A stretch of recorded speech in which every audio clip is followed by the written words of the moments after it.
Welcome to the channel. My name is Matthias. Today we're going to talk about Amazing Spider-Man issues 256 and 257, written by Tom DeFalco.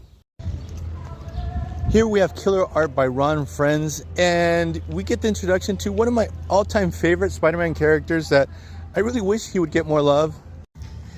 We're talking about Puma, who is a very sophisticated character, and in a good writer's hands, you can get some fantastic stories.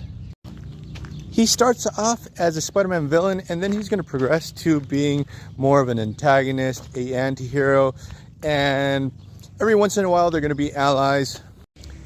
He's in the same camp as Cardiac and Sandman used to be. And also, like Cardiac, Puma is a very formidable foe. Spidey always has a hard time with this guy. So this story actually starts off with Spidey really taking a dent into the Rose's operations. He's been taking down his men left and right. So he decides to contract the best assassin in the market. He's going to take down the webhead once and for all. I really like the detail that the Rose's right-hand man tells the Rose that when he's going to do this, that he didn't get authorization from the Kingpin. And that's so cool, that whole idea that other smaller crime lords need authorization from Wilson Fisk to be able to do anything of relevance. But the thing with the Rose is that his whole MO is just a big FU to Wilson Fisk. So obviously what happens is he contracts the Puma, and we discover some pretty interesting things about this character. So first and foremost, he's a Native American, and he seems to be a millionaire. He runs this company. It's never specified what his company does. He also seems to be the protector of his community with his Puma powers. But it seems that he has grown very bored of his businessman lifestyle. He wants some thrills. He wants to test himself. That's why he has become this contract mercenary / assassin. He sort of has Craven vibes to him at moments. He transforms into this Puma form, and I really love the detail that he actually mentions that the transformation is actually quite painful for him.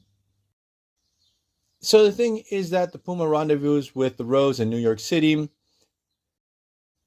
He is given something with Spider-Man's scent on it, and he goes immediately out on the hunt. Now, the cool thing here that we get to see in this first encounter between Spider-Man and the Puma, Spidey is actually rocking the symbiote during this time. So here we have a Spidey with an upgrade to him, and in their first battle, Puma almost kills him. If it wasn't for the Black Cat who jumped into the battle to save Spider-Man's life and her bad luck powers, Peter would have been killed. And the cool thing is that the Puma realizes when he's dealing with Black Cat that something's up, that he can't have so much bad luck dealing with this woman. So it happens as Black Cat and Spider-Man are able to escape, and they go back to Spidey's apartment, where the Puma very easily is able to track them. But at first, he does not want to attack Peter again while he's with Black Cat. While all this is going down, Wilson Fisk does get wind over this contract kill. Now, while this is going down, Wilson Fisk gets wind of the situation, and he's not happy with the Rose. He immediately informs him that he has to suspend this contract. Then we get the second round between the Puma and Spider-Man, where he bursts into his apartment. Black Cat had already left. And when he first confronts him, Spider-Man is totally surprised because he doesn't even have his costume on. And the Puma starts landing some pretty heavy shots on Spider-Man. He's wrecking him. But there's a moment where Spider-Man, even though he's in really bad shape, he actually sets out to save a bunch of people due to something that the Puma did. He saves their lives, even putting his life at risk, saving them and not paying attention to the Puma.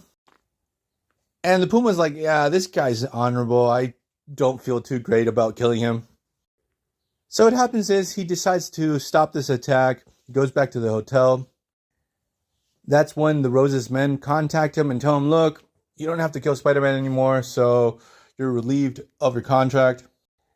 And that's how the story ends, but it's so cool because it's established that Puma is extremely dangerous for Spider-Man. He almost killed him on 2 occasions. Also, the next time they're going to cross paths, Spider-Man's not going to have the symbiote with him. Also, on the last pages of this issue, we have the Hobgoblin offering his services to the Rose. So, I'm going to leave this video here. I hope you guys liked it. See you guys next time. Bye.